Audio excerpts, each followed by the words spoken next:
അസ്സലാമു അലൈക്കും. എല്ലാവർക്കും ഇൻഷാസ് ടോക്കിലേക്ക് സ്വാഗതം.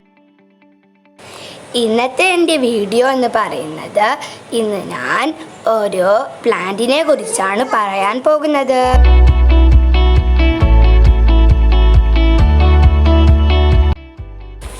ഇതാണ് ആ പ്ലാന്റ്. ഈ പ്ലാന്റിൻ്റെ പേര് വാൻഡ എന്നാണ്. ഈ പ്ലാന്റിൻ്റെ കുറച്ച് കാര്യങ്ങൾ എനിക്കറിയാം. അതാണ് ഇന്ന് ഞാൻ നിങ്ങളുമായി ഷെയർ ചെയ്യുന്നത്. അപ്പോൾ ഇതാണ് ഈ വാൻഡ താമസിക്കുന്നത് ഈ പുളിമരത്തിലാണ്. അപ്പോൾ ഞാൻ നിങ്ങൾക്കിനി വാൻഡയെ കാണിച്ച് തരാം. നിങ്ങൾ കണ്ടില്ലേ, ഇതാണ് വാൻഡ. അപ്പോൾ നിങ്ങൾ കണ്ടില്ലേ, ഈ വാൻഡയുടെ റൂട്ടുകൾ വളരെയധികം തിക്കാണ്. അതുപോലെ തന്നെ ഈ വാൻഡ ഓർക്കിഡുകളുടെ ഗ്രൂപ്പിൽ പെട്ട ഒരു പ്ലാന്റ് ആണ്.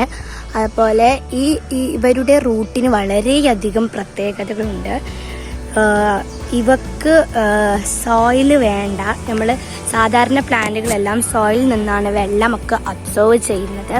അപ്പോൾ ഇവകൾക്ക് സോയിൽ വേണ്ട. ഈ പുളിമരത്തിൻ്റെ പല ദിശകളിലും പല ബ്രാഞ്ചുകളിലും ഈ വാൻഡ താമസിക്കുന്നുണ്ട്.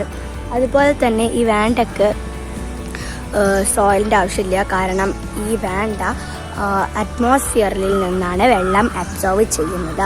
അപ്പോൾ ഈ വാൻഡ ഈ പുളിമരത്തിന് യാതൊരുവിധ പ്രശ്നങ്ങളും ഉണ്ടാക്കുന്നില്ല. ഈ വാൻഡ ഈ പുളിമരത്തിൻ്റെ ഷെൽട്ടർ അല്ലെങ്കിൽ എന്താ പറയുക, ഇപ്പോൾ ഈ തണൽ മാത്രം ആശ്രയിക്കുന്നുള്ളൂ. അതുകൊണ്ട് തന്നെ ഈ വാൻഡ ഈ എന്താ പറയുക, ഈ പുളിമരത്തിൻ്റെ യാതൊരു ബ്രാഞ്ചിനും ഒരു കുഴപ്പങ്ങളും വരുത്തുന്നില്ല. ഇതാണ് സത്യം.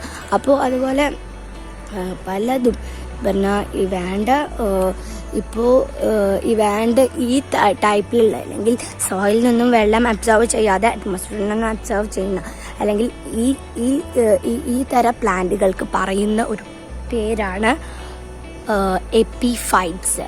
അപ്പോൾ ഇത്രയും കാര്യങ്ങളാണ് എനിക്ക് ഈ പ്ലാന്റിനെ അല്ലെങ്കിൽ ഈ വാൻഡയെ കുറിച്ച് അറിയാവുന്നതും നിങ്ങളുമായി എനിക്ക് പങ്കുവെക്കാനുള്ളതും. അപ്പോൾ എന്താ പറയുക, ഇത് ഒരു ഈ വാൻഡ എന്ന് പറഞ്ഞൊരു പ്ലാന്റിനെ നിങ്ങൾ നിങ്ങളുടെ പരിസരത്തെല്ലാം കണ്ടുവരുന്ന ഒരു പ്ലാന്റാണ്.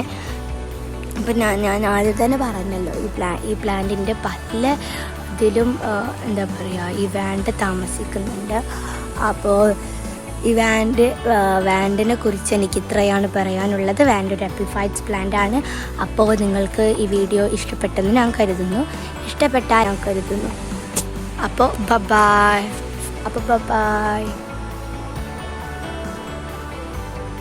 Thanks for watching this video.